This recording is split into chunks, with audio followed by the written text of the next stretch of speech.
叔叔 FB 甲迄个 IG 受众群，哈，叔叔的女粉，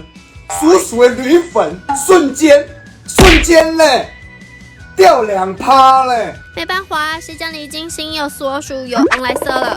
这3集警戒乖乖被踢笑，凤梨叔叔不时会在 LB 钉桃 po 图，怀念以前出游的鸟日子。但是惊奇这张照片，他有一名用猫脸遮住长腿辣妹，对，就是这张图，让全台湾的女粉们都伤心欲绝，痛哭流泪，因为叔叔已经有妻啦了。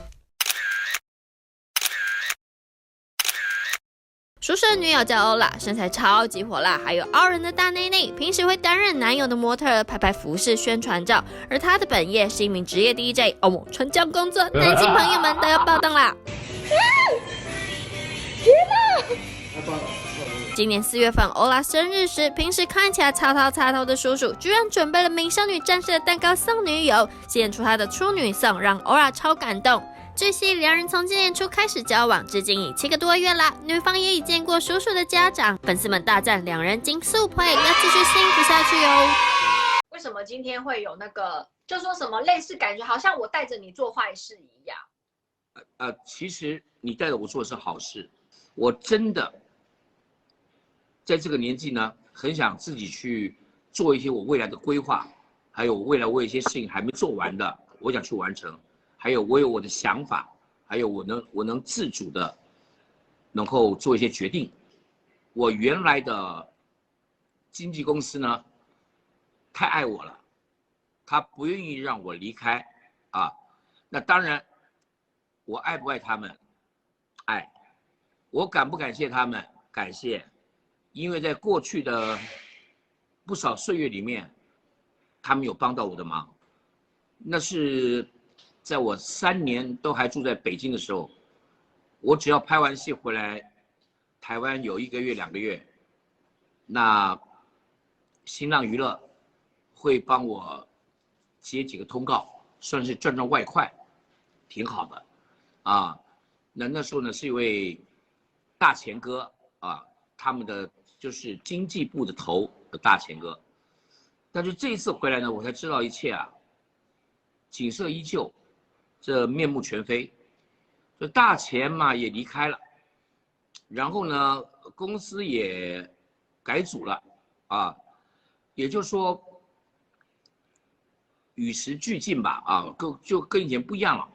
他现在是一个纯粹的，就是一个艺人啊，专门在帮助艺人经济的一个公司，那当然最大咖的。你也知道是谁了就是祖雄嘛，祖雄，我说祖雄，我还是祖雄的师兄了啊。那我想他会希望我一直留在公司里面，但是呢，各位也知道，董志成、董越发，或者是董哥这几个名词，也在大家心里面活了30多年了。也表示我进演艺圈30多年了，我真的在这个年纪呢，很想自己去做一些我未来的规划，还有未来我有一些事情还没做完的，我想去完成。还有我有我的想法，还有我能自主的，能够做一些决定。于是我就希望跟公司呢好聚好散啊，大家呢能够成为呢。还是友好的关系，只是呢，在经济部门这块呢，能够让我就等于让我飞了啊，让我飞。那大家会讲说，那是不是我违约了？我这个没有饮水思源，而且反而还众叛亲离，还背叛啊什么？不是的啊，我自己太了解了，因为我跟原来的公司，我们。只有在董饺子那方面有一份完整的合约之外，那是纯粹属于食品类的合作。那当然还有其他股东。那真正我跟他有没有一张，我跟新浪娱乐有没有一张完整的经纪约呢？我在这边要说，并没有啊。